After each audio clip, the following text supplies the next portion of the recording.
कसूर विदाई कर दिया।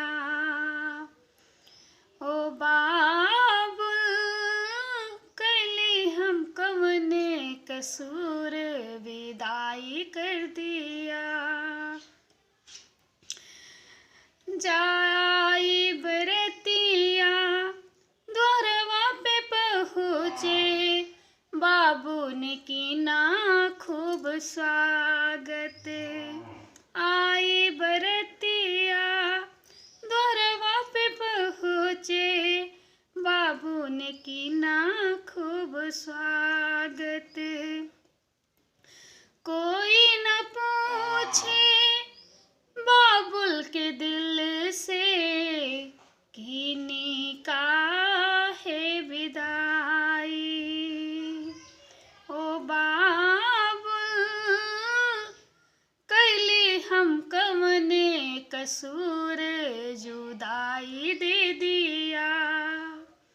बड़ी कठाइन बाबुल ये है जुदाई, याद न कभो भूल पई हो।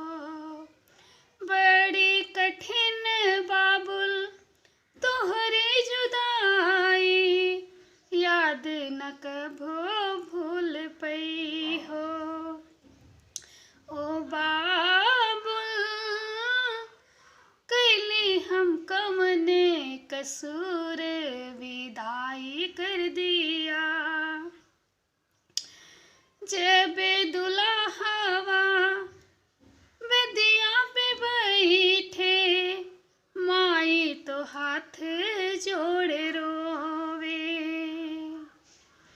जब दुल्हवा बेदिया पे बैठे, माई तो हाथ जोड़े रोवे।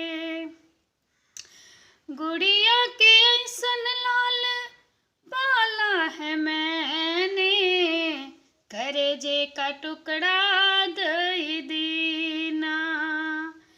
एको शिकायत की हो न इनसे, बेटी पराई हो गई। लो बाबुल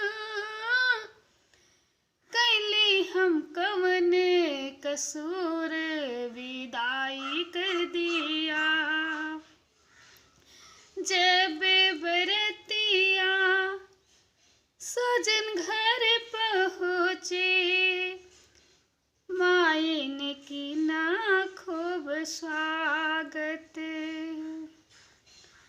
जब डोलिया पीहर पहुँचे, माई ने कीना खूब स्वागत।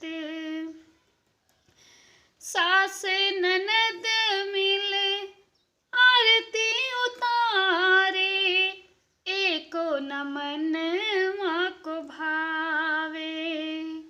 सास ननद मिल आरती उतारे, एको न मन माँ को भावे।